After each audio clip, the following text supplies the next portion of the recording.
It's Climate Countdown. This is Democracy Now!, democracynow.org. I'm Amy Goodman. We're broadcasting live from inside the Bella Center here in Copenhagen. Today is scheduled to be the final day of the UN Climate Summit.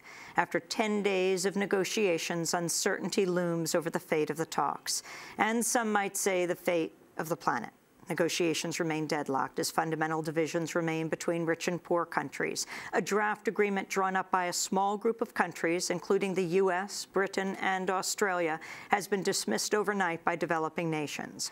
Meanwhile, President Barack Obama arrived in Copenhagen early this morning to join nearly 120 other world leaders at the summit.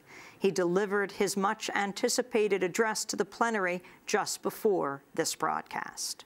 We will all be stronger, all be safer, all be more secure if we act together. That's why it is in our mutual interest to achieve a global accord in which we agree to certain steps and to hold each other accountable to certain commitments. After months of talk, after 2 weeks of negotiations, after innumerable side meetings, bilateral meetings, endless hours of discussion among negotiators, I believe that the pieces of that accord should now be clear. First, all major economies must put forward decisive national actions that will reduce their emissions and begin to turn the corner on climate change. I'm pleased that many of us have already done so. Almost all the major economies have put forward legitimate targets, significant targets, ambitious targets.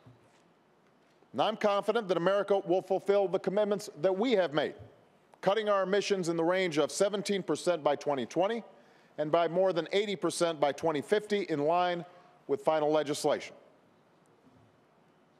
Second, we must have a mechanism to review whether we are keeping our commitments and exchange this information in a transparent manner. These measures need not be intrusive or infringe upon sovereignty. They must, however, ensure that an accord is credible and that we're living up to our mutual obligations. Without such accountability, any agreement would be empty words on a page. I don't know how you have an international agreement where we all are not sharing information and ensuring that we are meeting our commitments. That doesn't make sense. It would be a hollow victory. Number three, we must have financing that helps developing countries adapt, particularly the least developed and most vulnerable countries to climate change. America will be a part of a fast start funding that will ramp up to $10 billion by 2012.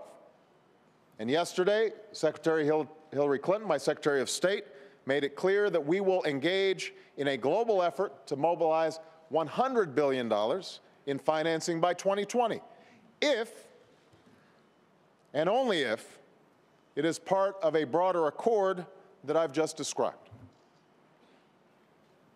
Mitigation, transparency, financing. It's a clear formula, one that embraces the principle of common but differentiated responses and respective capabilities. And it adds up to a significant accord, one that takes us farther than we have ever gone before as an international community. I just want to say to this plenary session that we are running short on time. And at this point, the question is whether we will move forward together or split apart, whether we prefer posturing to action. I'm sure that many consider this an imperfect framework that I just described. No country will get everything that it wants. There are those developing countries that want aid with no strings attached and no obligations with respect to transparency. They think that the most advanced nations should pay a higher price. I understand that. There are those advanced nations who think that developing countries either cannot absorb this assistance or that will not be held accountable effectively, and that the world's fastest growing emitters should bear a greater share of the burden.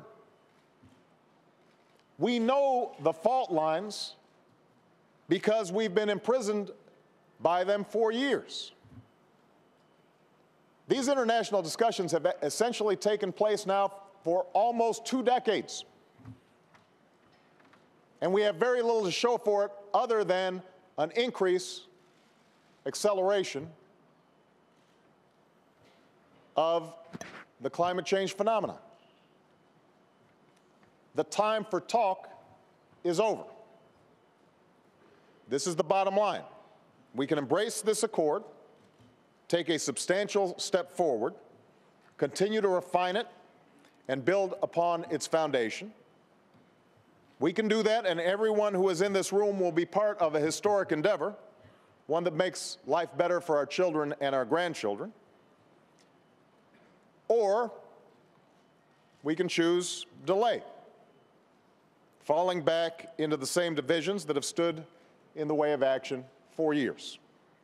And we will be back having the same stale arguments month after month, year after year, perhaps decade after decade, all while the danger of climate change grows until it is irreversible.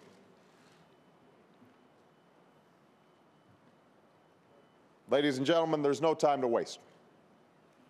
America's made our choice.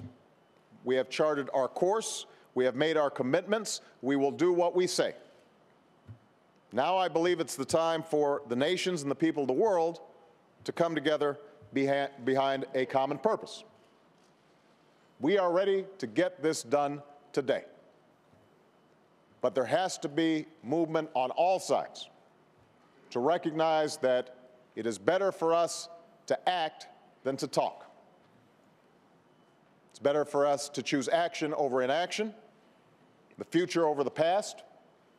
And with courage and faith, I believe that we can meet our responsibilities to our people and the future of our planet.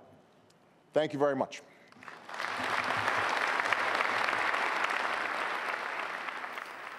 President Obama addressing the UN Climate Change Summit here in Copenhagen. This is Democracy Now!, democracynow.org, the War and Peace Report. When we come back, we will speak to a number of Kenyans who are here, the homeland of his father, Kenya. Stay with us.